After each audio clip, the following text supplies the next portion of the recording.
You're selling your life by the hour, and you're calling it a career. You tell yourself it's a fair trade. You give them your time, the best hours of your best days, and they give you a number in a bank account. You think you can use that number to buy freedom, to buy security, to buy happiness.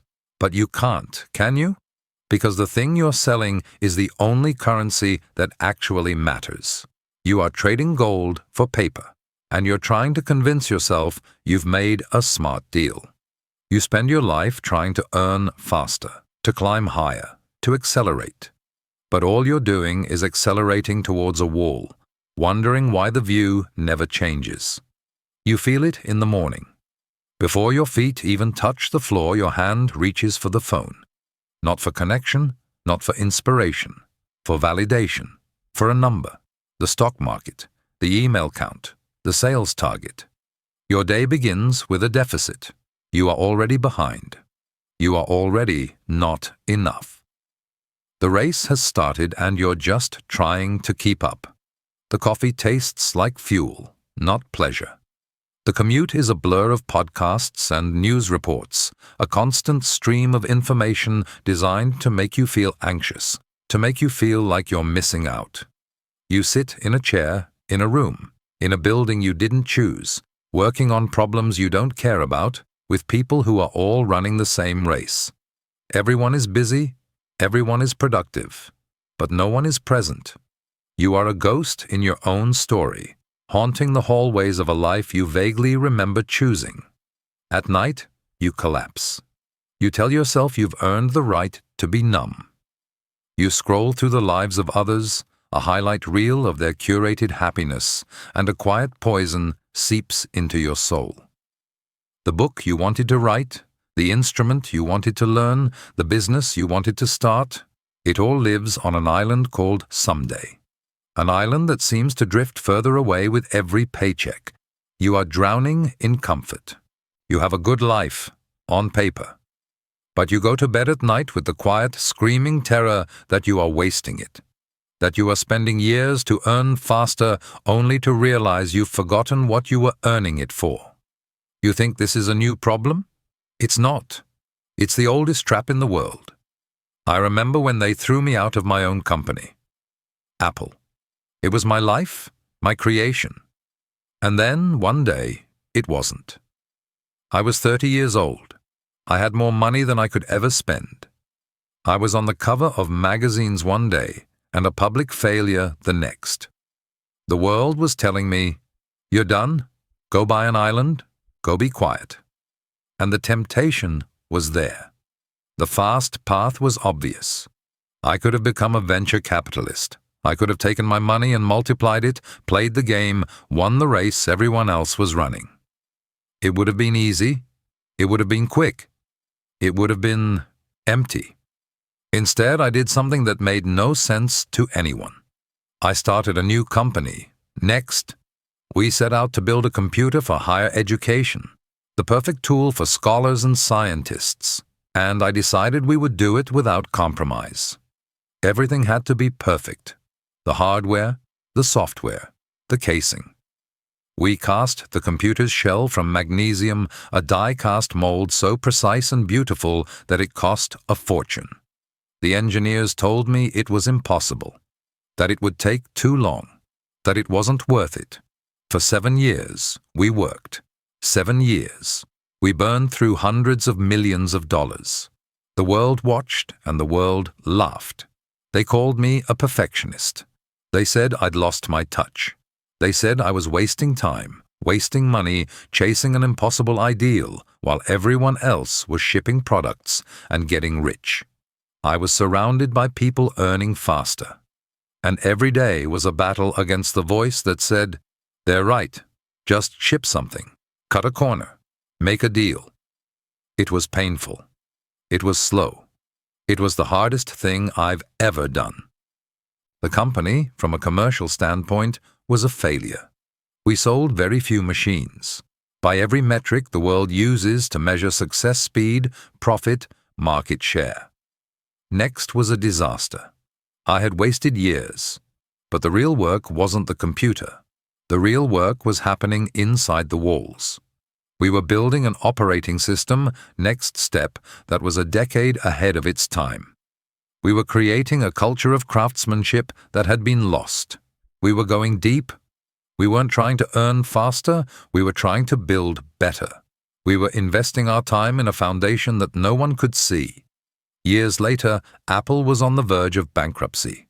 They were dying, and they bought Next. Not for the magnesium cube. They bought it for the foundation. They bought it for that operating system we had spent 7 slow, painful, wasted years building. That foundation became Mac OS X. It became the soul of the iMac, the iPod, the iPhone. It became the engine of the most valuable company in the world. The slowest path turned out to be the only path. The years I wasted were the most important investment I ever made. And you are standing where I was. You have a choice. You can keep running the fast race that leads nowhere, or you can find the courage to take the slow path that leads to everything. The problem isn't that you're not working hard enough. The problem is that you are measuring the wrong thing. You are caught in a system that has convinced you that your value is your productivity, that your life is a resource to be optimized. You're like a driver, sitting in a beautiful car, staring at the fuel gauge, trying to make it go up. You spend all your energy trying to add more fuel, get a bigger tank, find a cheaper gas station. But you never once look at the map. You never ask where you're going.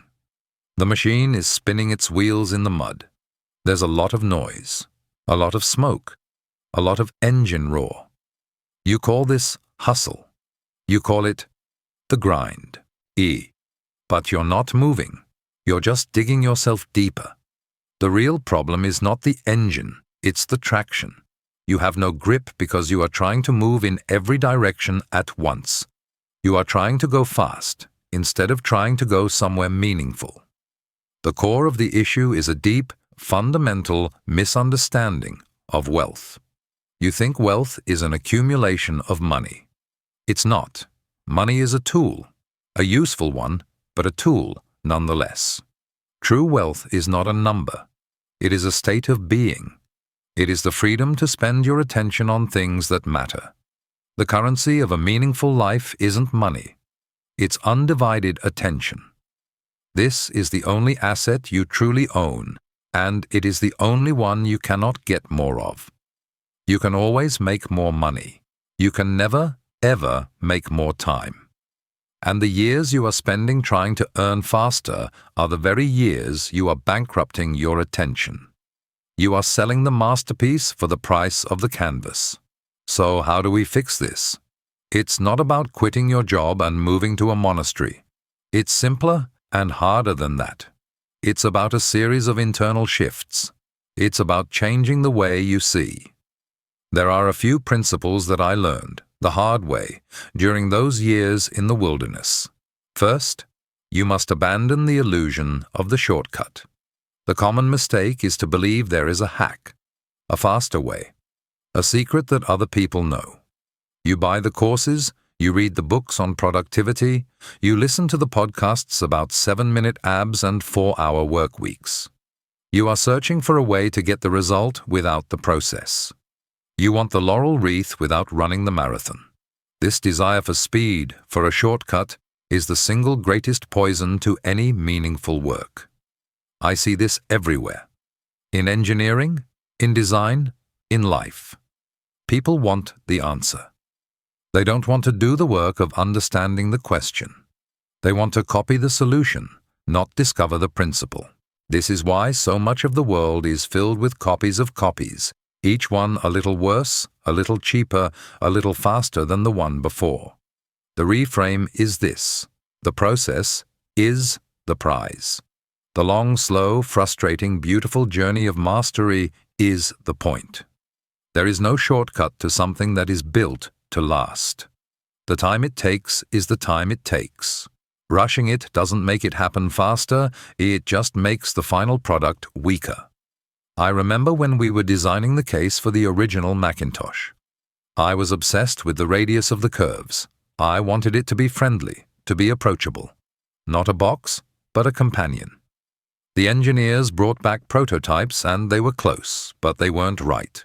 The tooling required for the curve I wanted was incredibly expensive and difficult to make. They said it would add months to the schedule. They said no one would notice. They were trying to find a shortcut, a good enough solution that would let us earn faster. I refused. We spent the time, we spent the money, we made the tool, we got the curve right, and when the Macintosh came out, people didn't say, "I love the 2mm radius on that bezel." They didn't know why, they loved it, they just felt it. They felt the care, they felt the intention. The wasted time was baked into the object as a feeling. It was the soul of the machine.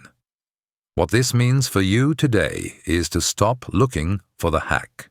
Pick one thing in your life, your craft, a relationship, a skill, and commit to the long path. Embrace the apprentice mindset, even if you're 50 years old.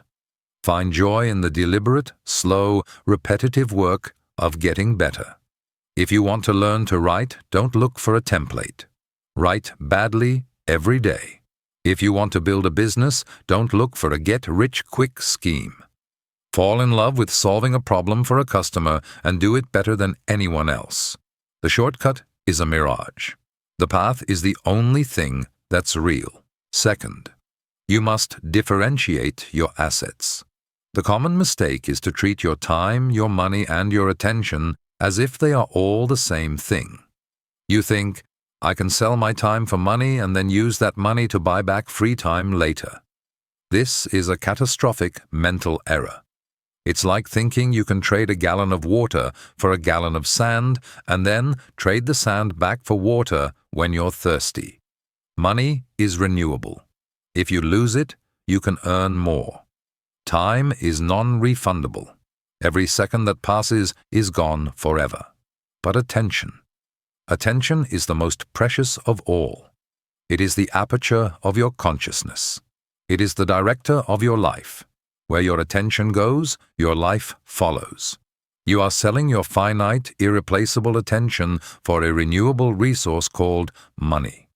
It is the worst trade in human history, and it's one you make every single day. The reframe is this: manage your life like a portfolio of 3 different assets and understand their unique properties. Money is your most liquid and least valuable asset. Time is your fixed-term, non-renewable asset. Attention is your prime asset, the one that determines the value of the other 2. $1 million is worthless if you don't have the time to enjoy it or the attention to be present with it. When I came back to Apple in 1997, the company was 90 days from bankruptcy. The fast advice from every business guru was to chase revenue, launch more products, enter new markets, get money in the door. It was the logic of a panic. But I knew the problem wasn't a lack of money. It was a diffusion of attention.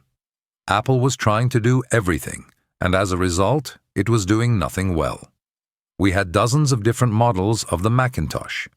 Performer 6300, 6400, 6500. It was chaos. No one knew what to buy. More importantly, our own engineers didn't know what to build. Our attention was shattered. In one of my first big meetings back, I drew a 2x2 grid on a whiteboard. Top row, consumer, pro. Side column, desktop, laptop. I said, this is our new product line. We are going to make 4 great products. That's it. People were horrified. We were cutting over 70% of our hardware and software. It was an act of brutal subtraction. We weren't adding ways to make money faster. We were removing everything that was draining our attention. It was the scariest decision, but the most important one. By focusing our attention, we saved the company. For you, this means you must conduct an audit. Where is your prime asset, your attention, being invested? Not spent, invested. Look at your calendar. Look at your phone's screen time report. Is your attention going toward things that generate more anxiety or things that generate more life? You need to become a ruthless protector of your attention. This is not about being selfish. It's about understanding that you can't give anything of value to the world if your attention is constantly being hijacked. Start by protecting the first hour of your day. No phone, no email, no news. Just you and your own thoughts, or a book, or a blank page. Reclaim that 1 hour. It will change the other 23. Third, you must escape the gravity of more. Our culture is addicted to addition. The default answer to every problem is more.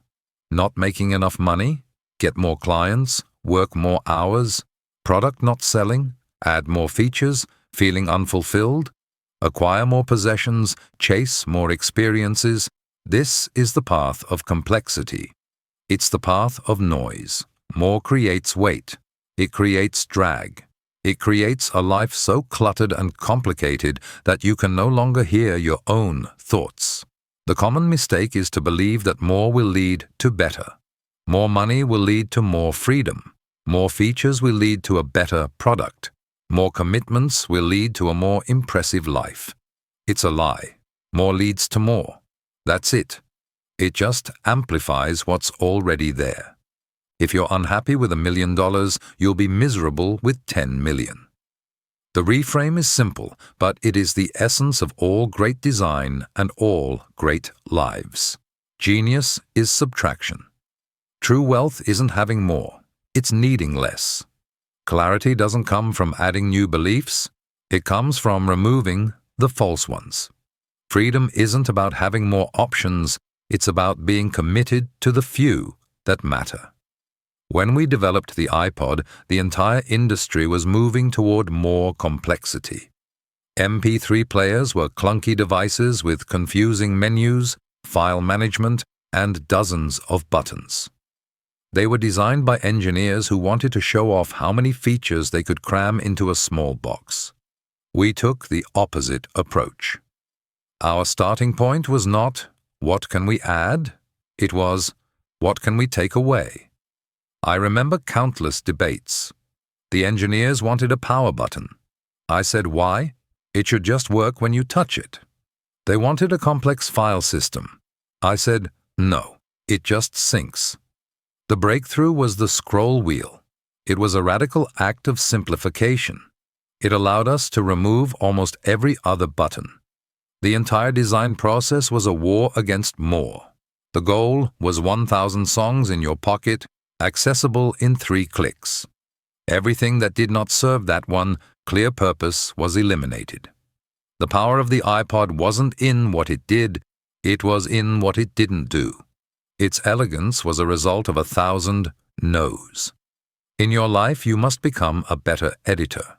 Your life is a story. Is it a sprawling, incoherent mess, or is it a taut, powerful narrative? Look at your commitments, your possessions, your relationships. What can you remove? This isn't about sterile minimalism. It's about making space for what is essential. What is the one meeting you can cancel this week? What is the one subscription you can let go of? What is the one favor you can say no to? Every no you say to the non-essential is a powerful yes to what truly matters. It creates the quiet space where you can finally do the deep work you were meant to do. Stop adding, start subtracting. And finally, the 4th principle. You must redefine your timeline. You are living your life on a timeline that someone else created for you. The quarterly report, the annual review, the 5-year plan. These are artificial constructs designed for corporations, not for human beings. This short-term thinking forces you to make decisions that favor immediate, visible results over long-term, meaningful growth. It encourages you to plant weeds because they grow fast, instead of planting an oak tree because it will provide shade for generations. The mistake is to measure your life in years, to think, what will I accomplish this year? This is why you feel like you are running out of time. You are constantly looking at the clock, and the pressure to earn faster becomes immense. You choose the project that pays off in 6 months over the one that could define your life in 10 years. You optimize for the sprint, and you forget you're in a marathon. The reframe is to start thinking in decades. What if you stopped trying to win the year and started trying to build a decade? What if you chose a project not for its immediate return, but for the person it would force you to become over the next 10 years? This shift in perspective changes everything. It relieves the pressure for immediate results. It gives you permission to be slow, to be deliberate, to learn, to fail, to build something of substance. When we started Pixar, computer animation was seen as a gimmick. A few short films, some special effects in movies. No one believed you could make a full-length feature film that an audience would emotionally connect with. The smart money, the fast money, was in making commercials or selling the software. But a few of us had a different vision. We wanted to make the first computer-animated feature film. We knew it would take years. Toy Story took 4.5 years to make, and it was a brutal process. The story didn't work for a long time. The technology was constantly breaking. At one point, Disney, our partner, almost shut us down. If we had been operating on a 1-year timeline, we would have failed. We would have given up and sold the company for parts. But our timeline was a decade. We weren't just trying to make one movie. We were trying to build a studio that could merge storytelling and technology in a way that had never been done before. The long timeline was our shield. It gave us the resilience to endure the failures, to rewrite the story from scratch, to invent the technology we needed. It allowed us to build a foundation. So I ask you, what is your decade-long project? What is the cathedral you are building? It doesn't have to be a company. It can be mastering a craft. It can be raising a family with intention. It can be writing a book. It can be cultivating a body of knowledge that makes you unique. Stop measuring your days by their productivity and start measuring them by their contribution to that long-term vision. Dedicate 1 hour a day to your cathedral. It won't feel like you're earning faster. In fact, it will feel slow. But the compounding interest of that daily focused effort over a decade will create more value than a lifetime of chasing short-term gains. If you ignore this, if you continue on your current path, your future is predictable. You will keep running. You will get the promotion. You will buy the bigger house. You will accumulate more. And you will wake up one day, at 50 or 60 or 70, surrounded by the trappings of success with a profound and unshakable emptiness. You will feel like a stranger in your own life. The someday island will have sunk beneath the horizon, and all you'll have left is the vague, aching regret for a voyage you never took. But if you make a change, if you start today, your future can be different. It won't be easy. Your friends and family might not understand. The world will still be screaming at you to go faster. But your inner world will begin to change.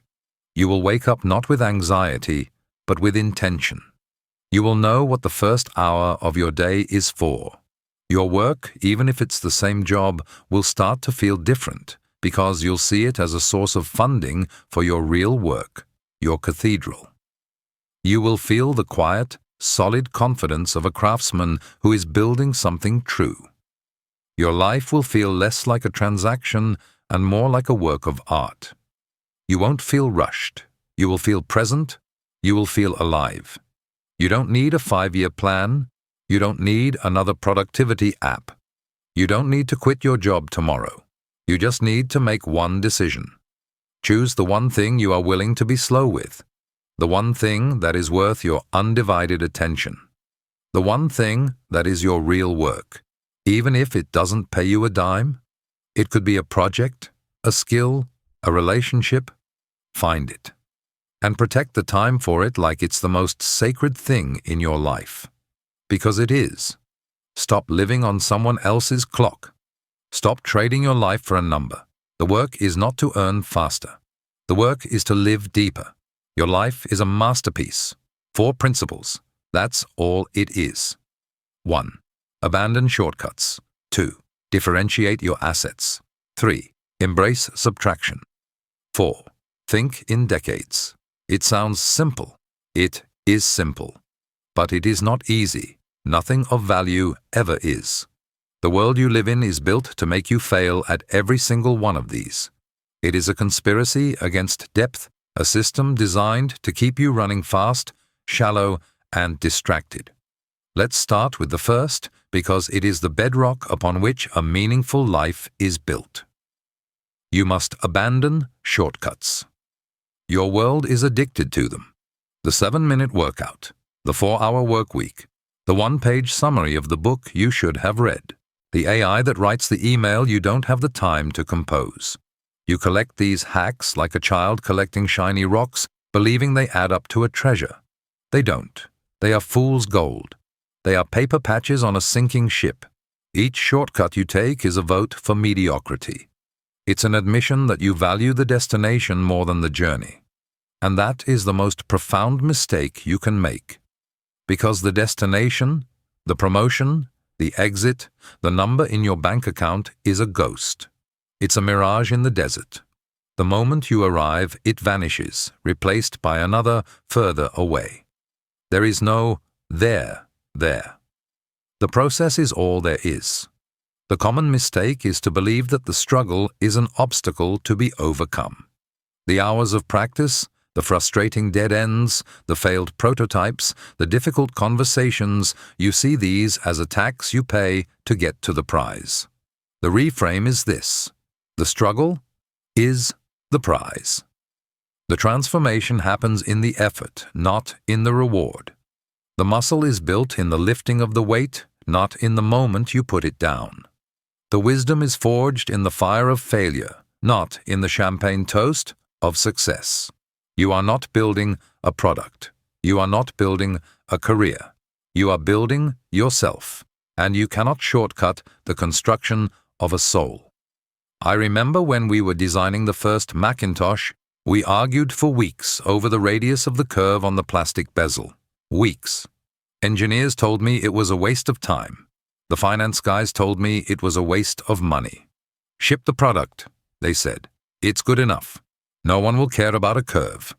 I cared.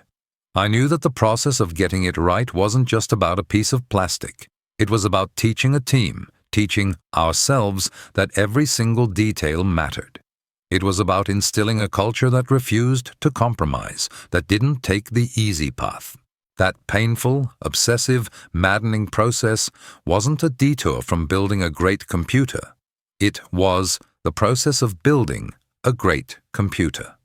The beautiful machine that resulted was just a symptom of the standards we had burned into our DNA. The years I spent in the wilderness at Next, the years the world called a failure, I wasn't trying to find a shortcut back to the top. I was building a cathedral, brick by painful brick. We obsessed over the object-oriented kernel of the operating system. It was slow, it was expensive, it delayed everything. From the outside, it looked like I was wasting years, wasting money, perfecting something no one would buy. And they were right. Very few people bought the next computer. But when a dying apple needed a new soul, what did they buy? They didn't buy a collection of hacks and shortcuts. They bought our cathedral. They bought that slow, expensive, perfectly built foundation. The process that looked like a waste was the most valuable asset I ever created. It powered the iMac, it powered OS X, it powered the iPhone, it powered the next 20 years of innovation.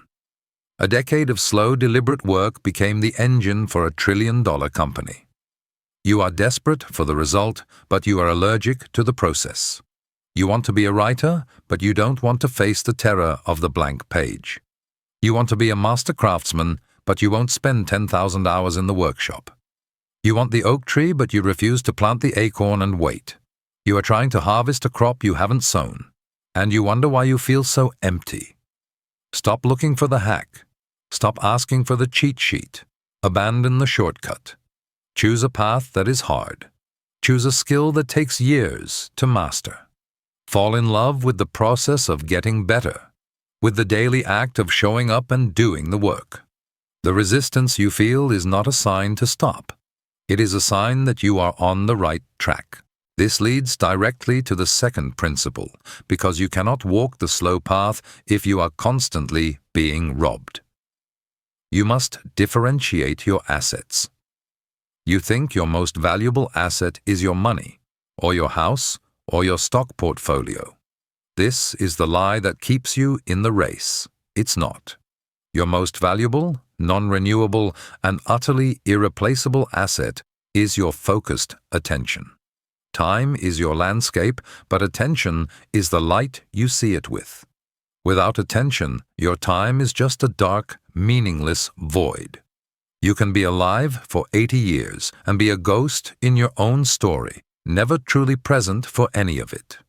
And you give this asset away for free. Worse, you pay to have it stolen. Look at your life. You sell your best, most focused hours, your morning clarity, your peak creative energy to an employer for a salary. That's the deal you've made. That's the fast path. But what about the rest? The hours that are supposedly your own. You give them to a screen that is engineered to addict you. You surrender them to an endless scroll of curated happiness, political outrage, and trivial noise. You let notifications from people you don't know interrupt conversations with people you love. You trade the quiet contemplation needed to solve a deep problem for 100 shallow glances at an inbox. You are engaged in the single worst financial transaction in human history, and you do it 1,000 times a day. You are trading gold for paper. Money is an infinite asset. If you lose it all, you can always earn more. The world is awash in money. It is a renewable resource. Your attention is a finite asset. You are born with a fixed number of hours, a fixed number of heartbeats. Every moment you spend on something trivial is a moment you can never get back to spend on something meaningful. It is a chapter of your life's one and only book, torn out and thrown into the fire. The common mistake is to budget your money but not your attention. You track your expenses to the penny, but you let advertisers, algorithms, and angry strangers steal your life's most precious currency without a second thought. The reframe is this: your calendar and your attention are more important than your bank statement. True wealth is not the freedom to buy anything. It is the freedom to focus on anything. Protecting your attention is not a productivity trick. It is an act of spiritual warfare. It is the defining struggle of your time. You must become a ruthless, uncompromising guardian of your focus. This means choosing deliberately what deserves the light of your consciousness. It means saying no, not just to bad things, but to good things, to okay things, to interesting things. Genius is not addition, it is subtraction. You must subtract the noise to hear the signal. When I returned to Apple in 1997, it was drowning in opportunity. We were making dozens of different products, dozens of versions of the Macintosh. We were scattered. We were unfocused. We were dying. My first major act was not to add something new. It was to subtract. I gathered the top executives in a room and drew a simple 2x2 grid on a whiteboard. Consumer, Pro, Desktop, Laptop, 4 boxes. This is our new product line, I said. We are going to cancel everything else. People panicked. They said we were abandoning profitable lines. They said we were throwing away millions in revenue. They were thinking about money. I was thinking about attention.